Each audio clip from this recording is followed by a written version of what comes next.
Hi, everybody. Dan Illman, Mike here for Kentucky Derby Prep Recap. In this week's edition, we're going to take a look back at the Grade 2 $1 million Rebel Stakes at Oaklawn Park on Saturday, March the 13th. We break from the gate, and Mike Beer, Bob Baffert has another good one. Yeah, he does. You know, this is what's great, though, Dan, about the Baffert, the good horses from the Baffert barn. They never really play any games. This horse has speed, Concert Tour, and they're not trying to take it away from him. They want the lead. They get it. Once he clears here into the first turn, this race is basically over. This horse never looks like he's going to lose. This race was supposed to be the big matchup between Concert Tour, who is stretching out for the first time in his third lifetime start, as Nadal did when winning the division of the Rebel last year, and of course Caddo River, the winner of the Smarty Jones for Brad Cox. Now, Caddo River made the lead in the Smarty Jones here, took off the pace, got to the outside, is in a good spot, no excuses.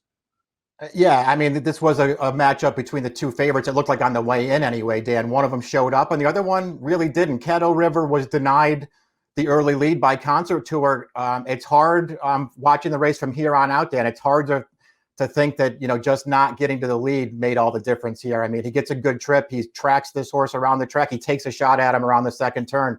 He's really no match, and he doesn't really have a great finish either. You're going to see him start to wander through the stretch. This horse is getting very tired late.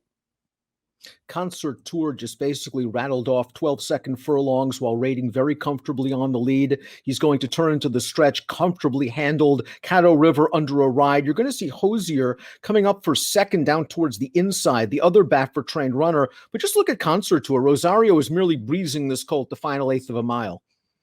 Yeah, this is what's known as ridden out. He left this field at the top of the stretch, basically on his own, and he's just ridden out to the finish here. He dominates this field. Another good Baffert 3-year-old. We'll see where he goes from here. The other Baffert, Hosier, ran second. He seems like a colt who's really improved with distance, Dan, but man, did he get a perfect trip in here to be second. Certainly did. Martin Garcia was able to save ground just about every step of the way, came through an open rail corridor and upper stretch, and was second best. Caddo River faded to fifth, and you have to wonder if his Kentucky Derby prospects are getting dimmer by the hour. Yeah, it just wasn't a good performance for him. Again, you know, I'm sure that they would have preferred to just go to the front in this race, and it looked like Giroux had designs on that, but once Rosario left with Concert Tour, you know, they probably did the right thing to take off that horse and get to his outside. It didn't matter, Dan. He was no match for that horse. He was pretty disappointing in here. Keep Me in Mind finished sixth at 9-2. This horse was multiple grade 1 placed as a maiden at 2. Finished off the season by winning a very weak edition of the Kentucky Jockey Club. And Keep Me in Mind did nothing to make me think the Kentucky Jockey Club is any better than it looks on paper. It's been a very weak race.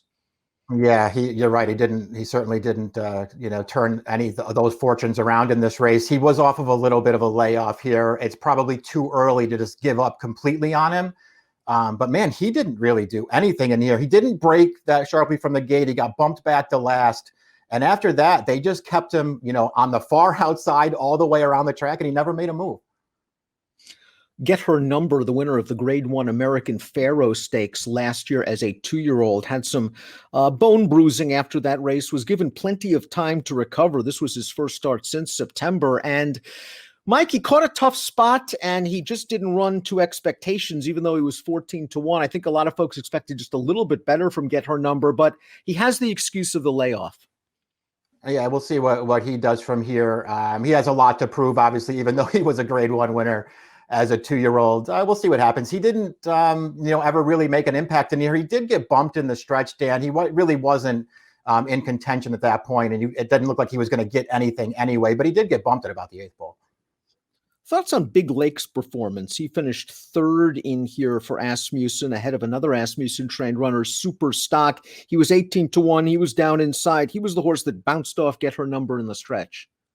Yeah, I mean, he ran fine in here. He's still lightly raced as well. I would argue that, perhaps just if you wanted to, compare the trips between he and the actual runner-up Hosier, maybe Big Lake ran the second best race in here. Even, he was never going to beat Concert Tour, but, he kept up close. He was chasing the two favorites around the second turn. Caddo River, when he started shifting about all through the stretch, actually interfered with this horse a little bit and caused him to bump another horse. I mean, all in all, Big Lake, I thought, ran fine and maybe ran the second best race in here. Taking a look at the horse card for Concert Tour, unbeaten from 3 lifetime starts. Gary and Mary West Homebred. He is by a Kentucky Derby winner, Street Sense, out of a Tappet mare. The cross has worked pretty well in the past, although if you look at the individual pedigree, there's not really a lot of black type here. Maybe this horse is just a freak. Yeah, he certainly looked pretty good in all 3 of his starts so far, Dan. He's now a multiple graded stakes winner. He showed that he can get a little bit more distance in this race. The road's going to get tougher for him. He's going to face some better horses down the line, but he looks pretty good so far. Prices for the Rebel Stakes Concert Tour. Second choice in here pays $540 for Bob Baffert and Joel Rosario. Hosier, 18 to 1 shot, pays $10.80 to place. Baffert and Martin Garcia. Big Lake, ridden by Ricardo Santana, finishes third also at 18 to 1. Concert Tour stamps his name as a major Kentucky Derby threat, along with another Baffert train runner, Life is Good, based in Southern California.